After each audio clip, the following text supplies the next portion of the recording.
বিসমিল্লাহির রহমানির রহিম। Service lab বিডির পক্ষ থেকে আমি মোহাম্মদ সোহেল রানা আপনাদের জানাই শুভেচ্ছা এবং স্বাগত। আজকে আমি আপনাদের দেখাবো এই কেএলওয়াই সার্কিট নিয়ে বেশ কিছু তথ্য। আপনারা অনেকেই কেএলই সার্কিট লাগিয়ে কিন্তু এই চার্জিং বাল্বটি আর চার্জ হচ্ছে না, ফুল হচ্ছে নাকি, মানে এই চার্জিং বাল্বটা কিন্তু আর কাজ করে না, শুধু জ্বলেই থাকে। সেই সমস্যার সমাধানও আজকে আপনারা পাবেন। আমি এই দেখেন ব্যাটারি সংযোগ দিয়েছি, এখন কিন্তু লাল একটি বাতি জ্বলতেছে। যখনই আমি এখানে কারেন্টের প্লাগটি ইন করব তখন কিন্তু এই বাতিটি সবুজ হবে, মানে চার্জ হচ্ছে। চার্জ ফুল হলেই আবার ব্লিঙ্কিং করবে, এই দেখুন। এবং কত এম্পিয়ারে চার্জ হচ্ছে এটাও কিন্তু আপনারা দেখতে পাবেন। চার্জিং অন করে দিলাম, দেখেন 8 এম্পিয়ার 7 এম্পিয়ারে চার্জ হচ্ছে। আমার এই ব্যাটারিটি ছোট্ট, খুব স্বল্প সময়ে চার্জ হবে। দেখেন চার্জ আস্তে আস্তে হচ্ছে কিন্তু আর এম্পিয়ার কমে যাচ্ছে। এইগুলো কিভাবে তৈরি করেছি এবং কিভাবে সেটিং করলে বা কোথায় কি লাগাইলে এইভাবে আপনারা চার্জিং সমস্যা থেকে চিরতরে মানে মুক্তি পাবেন এবং যে কোনো ধরনের সিস্টেম করে আপনারা চার্জে লাগাতে পারবেন, অটো কাট করতে পারবেন। সে 12.5 ভোল্টে, 13 ভোল্টে, 14 ভোল্টে, 15 ভোল্টে, আপনার যে ভোল্টে অটো কাট, ফুল অটো কাট করা প্রয়োজন আপনার। কিন্তু এই দেখেন বাতিটি ফুল কাট হয়ে যাওয়ার পর বাতিটি ব্লিঙ্কিং করবে, এখানে আর কোনো প্রকার এম্পিয়ার নেবে না। কিভাবে কি করলে এই কাজটা হবে এইটি এখন আমি আপনাদের দেখাবো, ধৈর্য ধরে দেখতে থাকুন। যদি কাজ শেখার ইচ্ছে থাকে তাহলে ভিডিওটি না টেনে পুরোপুরি দেখবেন। আর যদি আপনারা আমার কাছ থেকে এই চায়না ইনভার্টার মেরামত করে নিতে চান তাহলে আমার কাছে পাঠাতে পারেন। আমি খুব দক্ষতার সহিত এবং সততার সহিত আমি এই কাজগুলো করে থাকি। যে কোনো ধরনের ইনভার্টার আমার কাছে পাঠাইলে ইনশাল্লাহ যে কোনো সমস্যা ইনশাল্লাহ সলভ করে দিতে পারবো, এটুকু আপনাদের আশ্বস্ত করতে পারি। এই যে এখানে দেখতেছেন কেএলওয়াই সার্কিট লাগিয়েছি, আসলে কিন্তু কেএলওয়াই সার্কিট সব জায়গায় আমার এই ভাই, যে ভাই এই ইনভার্টারটি পাঠিয়েছেন আমার কাছে, সেই ভাই টুকটাক কাজ করেন এবং আমার কাছে পাঠিয়েছেন এবং বলেছে ভাই কেএলওয়াই সার্কিট দিয়ে আপনি একটা সুন্দর করে লাগিয়ে দিবেন, কোথায় কি লাগাতে হয় সে দেখবে আর কি। সেই উদ্দেশ্যেই লাগিয়েছি এবং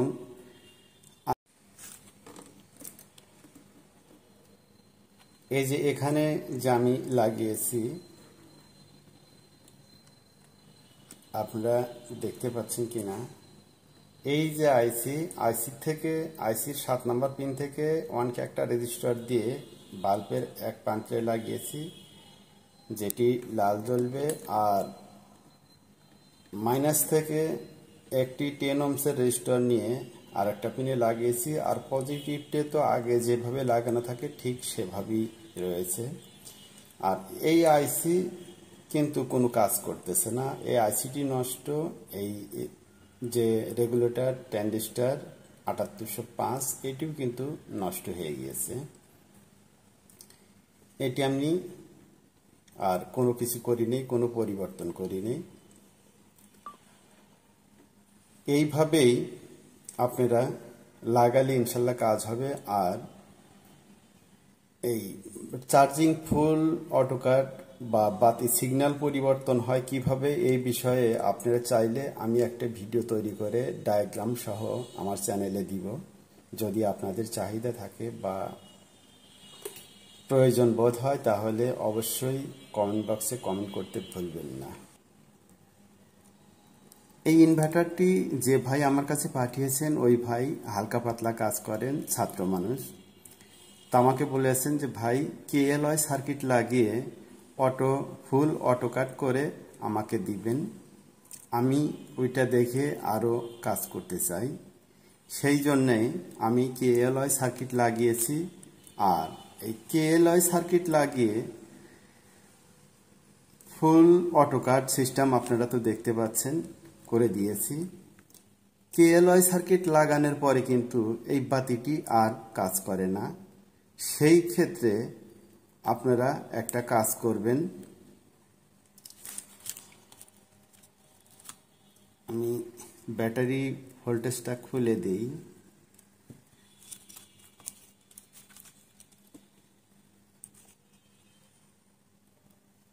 এই যে এখানে একটা আইসি আছে TL358, এই আইসির 7 নম্বর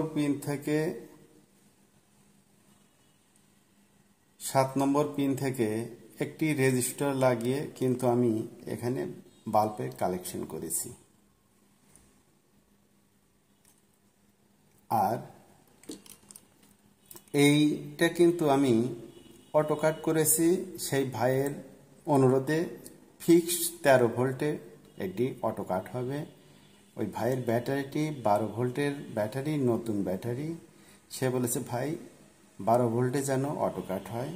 আর সেই জন্য এই যে এখানে দেখতে পাচ্ছেন আপনারা, এখানে হইতেছিল একটি ডায়োড রয়েছে বা ট্রানজিস্টর, যেভাবে বলেন, এর হইতেছিল 2 নম্বর পিনে নেগেটিভ থেকে এখানে একটি রেজিস্টার থাকে রেফারেন্স ভোল্টেজে, মানে এখানে ভোল্টেজ কম বেশি করার জন্য। এই বিষয়ে ফুল একটা ভিডিও আমার চ্যানেলে দেওয়া আছে, আপনারা দেখে আসলে ইনশাল্লাহ খুব ভালোভাবে কাজ করতে পারবেন। আমি এখানে সংক্ষিপ্ত আপনাদের বোঝানোর চেষ্টা করব। যদি বেশি কথা মানে অনেক এগুলো বোঝাতে গেলে তো অনেক সময় লাগে, তাহলে ভিডিওটা এমনিতে ভিডিও লং হয়, আরও ভিডিও লং হয়ে যায়, আপনারা সবাই ধৈর্য হারা হয়ে যান। কিন্তু আসলে বিষয়টা কি যে একটা জিনিস শেখাতে গেলে কিন্তু বেশ কিছুটা সময় প্রয়োজন হয়। সাধারণত এই কাজটা করতেও কিন্তু 40-50 মিনিট লেগে গেছে। এখন সেই জিনিসটা যদি আমি আপনাদের 10 মিনিটে বা 5 মিনিটে বোঝাইতে যাই তাহলে তো সঠিকভাবে বোঝানো সম্ভব হয় না। যাক, এখানে 431-এর 2 নাম্বার পিন নেগেটিভ এবং 1 নাম্বার পিন হচ্ছে গ্রেড ভোল্টেজ, বা যেটা বললাম মানে 1 নাম্বার পিনটা হতেছিল রেফারেন্স ভোল্ট, রেগুলেটর ভোল্ট, এখান দিয়ে সেটা ভোল্টেজটা কম বেশি করতে হয়। তো এখানে কিন্তু একটা রেজিস্টার পজিটিভ থেকে আসে আর একটা রেজিস্টার নেগেটিভ থেকে গেছে। প্রথম যে এই ধরনের যেগুলো আছে দেখবেন সবগুলাই, প্রথম যে রেজিস্টারটি, এই রেজিস্টারটি পজিটিভ থেকে, আমি আবারও দেখাই, এই রেজিস্টারটি পজিটিভ থেকে ভোল্টেজ এসেছে আর এইটি নেগেটিভ থেকে ভোল্টেজ গিয়ে এখানে একটা ফিক্সড ভোল্টেজ তৈরি করে দিয়েছে। আর এই যে আপনারা দেখতেছেন অক্টোকাপলারে কিন্তু একটি প্রান্ত নেগেটিভ হবে আর এই যে এক সাইডে একটা পিন, এটা কিন্তু এখান থেকে কিন্তু নেগেটিভ বের হবে। কিন্তু এটা আমি কেএলওয়াই সার্কিটে, এই দেখেন কেএলওয়াই সার্কিটের এই যে ডায়োডের সাথে যে তারটি, এই ডায়োডের পজিটিভে যে তারটি, সেই তারটি লাগিয়েছি। এখন যদি আপনারা ভোল্টেজ বাড়াতে চান, যে এই ট্রান্সফরমার থেকে আউটপুট 15 ভোল্ট হবে বা 14 ভোল্ট হবে, বা আপনারা লাগিয়ে দেখতেছেন যে 13 ভোল্ট বের হচ্ছে বা 12.5 ভোল্ট বের হচ্ছে। তখন ভোল্টেজ বাড়ানোর জন্য এখানে যে রেজিস্টরটি আছে, এখানে আমি 272 নাম্বার মানে সমান হচ্ছে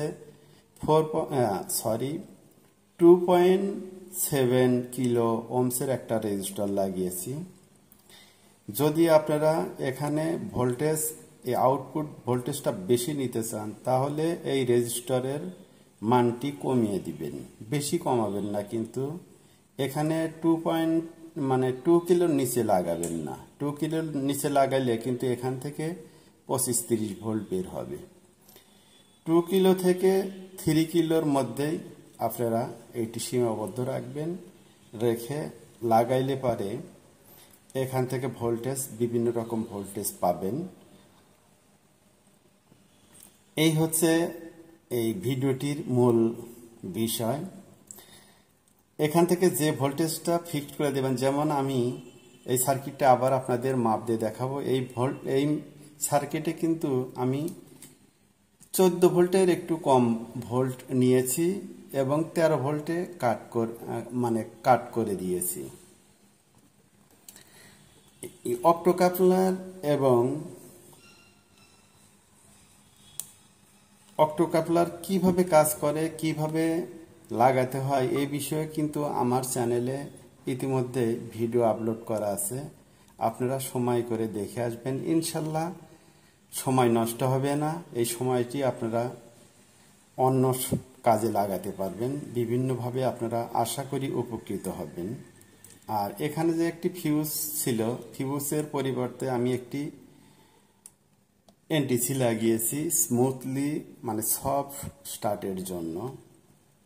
এখন আপনাদের আমি এটি মাপ দিয়ে দেখাবো যে আমার এখানে ব্যাটারি ছাড়া আউটপুটে কত মাপ আসে, কত ভোল্ট হয়, সেটি আমি আপনাদের দেখাবো।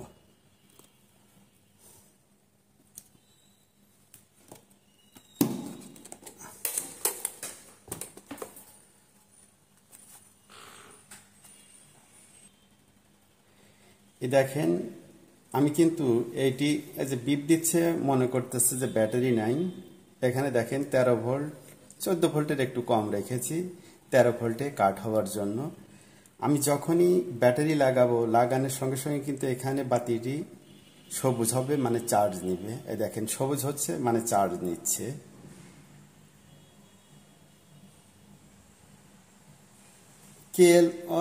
কেএলওয়াই লাগিয়ে কিন্তু এত সুন্দর যে কাজ করতে হয়, আমার মনে হয় যে অন্য কোনো ভিডিওতে আপনারা ইতিপূর্বে দেখতে পাননি। আমি যেভাবে দেখাচ্ছি, একদম আমার ভিডিও করার উদ্দেশ্য আপনারা যেন কাজ শিখতে পারেন। আর এই যে 13 ভোল্ট বা 14 ভোল্ট যেটা হয়েছে, এই যে ভেরিয়েবল, এটা লাগানো সঠিক হলে কিন্তু আপনারা বুঝতে পারবেন। এই যে ভেরিয়েবলটা আমি যদি ঘুরাই, আপনারা দেখেন ভোল্টেজের কিন্তু কোনোই তারতম্য হবে না।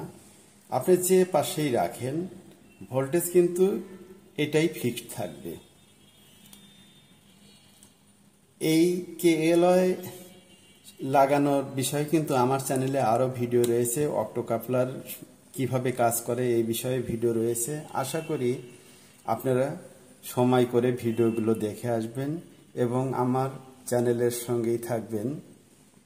আজকের ভিডিওটি আর দীর্ঘায়িত করব না, এখানেই শেষ করতে যাচ্ছি। দেখা হবে নতুন কোনো তথ্যমূলক ভিডিও নিয়ে। সেই প্রত্যাশা রেখেই আজকে আপনাদের মাঝ থেকে আমি বিদায় নিচ্ছি। ভালো থাকবেন, সার্ভিস ল্যাব বিডির সঙ্গেই থাকবেন। আসসালামু আলাইকুম, আল্লাহ হাফিজ।